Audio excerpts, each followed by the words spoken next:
what if you were on the cutting edge of a previous big movement? Like imagine if you started a blog back in 2001. You would have ran a monopoly on the internet because there was very few blogs on the internet, so you would have been able to print money back in the early 2000s. Or imagine if you started a YouTube channel back in 2007, back when YouTube was begging content creators to come to YouTube, and back when they were asking content creators to publish more content because there were so many people that wanted YouTube, but there wasn't that much content on YouTube. Or imagine if you started a Shopify store or an e-commerce store back in 2012, back before drop shipping and Amazon FBA and all these e-commerce stores started flooding the internet. Or imagine if you got into Bitcoin back in 2015, back when Bitcoin was only a few $100s a coin. This is the power of understanding innovation before it becomes popularized by the rest of the world, and being able to embrace the idea of innovation, because the reality is innovation is going to happen. Social media is there. You can try to ban social media all day and night long, but it's there.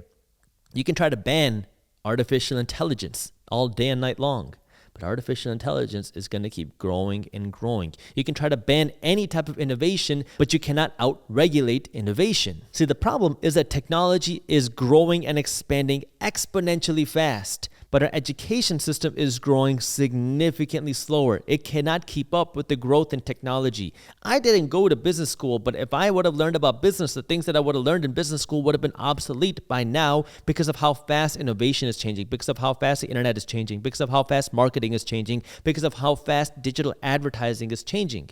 And this is where the education system is struggling to keep up. And that's why so many people hate the idea of change, because we don't know how to embrace it. And so the current easy emotion to combat when you have these types of changes is don't let the change happen or ban it. That's why you're seeing people trying to ban artificial intelligence. You're seeing people wanting to ban cryptocurrency. You have people that want to ban social media because of its impact on your health. We as humans are not evolving fast enough to keep up with the growth in technology. That's why you have so many people who are becoming depressed and anxious, directly correlated to social media, because social media has been growing. Companies have been trying to maximize profits. They don't understand how to change their algorithms. While we as humans, as consumers of social media, are byproducts of the effects of social media.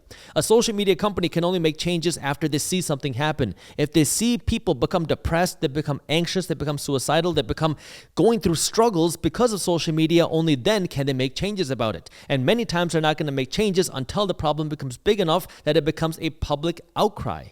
And this is where now you can try to ban the problem, you can try to ban the thing, or you can try to educate the consumer. Now, the problem is you can never ban the thing completely. You can't completely ban social media. You can't completely ban artificial intelligence. And even if you did, that's not going to stop them from existing or innovating. And this is why the education aspect is so important, because it is your duty to protect yourself. It is your duty to take care of yourself financially. It is your duty to make sure your family is okay. So that means you have to be the one that goes out and get educated. And that also means that you have to be the one who sparks the interest mentally to know, maybe I should learn how to use technology. Maybe I should learn how to use social media. Maybe I should learn how to use artificial intelligence. Maybe I should learn how to go out and use my money. We don't learn these things in school. We're not taught how to think in school. We're taught how to do. But the wealthiest and the most successful people are the ones that know how to think. Because if you know how to think, you're not going to know all the answers, but you're going to know how to ask questions. And if you know how to ask questions, you're going to know how to research, and you're going to be willing to learn. And the problem with today is we live in a society where we don't want to think. We're not taught how to think, and so we assume we shouldn't have to think. Instead, we just want to follow somebody else's opinions. One of the reasons why I always say never blindly trust a random guy on YouTube is because I want you to learn. I don't tell you, go do this with your money. I don't tell you, go invest in real estate and do this, or you have to invest in stocks like this, because your goals are different than mine. Your risk tolerance is different than mine. Your financial horizon is different than mine. What you want with your money is different than mine. Your experience is different than mine. Based off of that, you need to make smart financial education decisions. That's why you need to become financially educated. That way you can look at your family, you can look at portfolio, you can look at how you want to live, you can look at your risk tolerance, and then make a decision of how you want to use your money. That is what education is all about. But we're living in an age where we have all these tools and items around us. Social media has become so consuming of so many people. But if you don't know how to use it, it can take advantage of you. Some people are being taken advantage of by their social media. You're becoming a slave to your social media. You're becoming depressed because of social media. You're facing anxiety because of social media, because you're seeing social media, which is a highlight reel. It's people posting their best aspects of lives. No one's really posting their real life stuff on social media. They're only posting the best things and the edited things to make their life look like a highlight reel. And then you compare what you see on social media to your real life. And now you say, where am I missing? Where am I lacking? How come I don't have this lifestyle that all of my friends have, that all these influencers have, that all these celebrities have?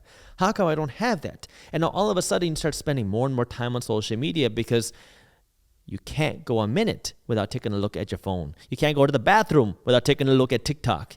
And now you keep going through it and you go deeper and deeper and deeper. And unless you know how to cope with it, and unless you can realize what's going on here might not be right for me, or it might not be reality. Unless you can make that distinction in your mind, you're going to become a slave to that platform. If you enjoyed this short clip from my longer videos, here's another clip that I think you'll love. And while you're at it, if you're interested in learning more about how to start generating passive income, our team put together an amazing guide on how to start generating passive income for free. All you got to do is click that button right over there. Thank you for watching, and as always, keep hustling.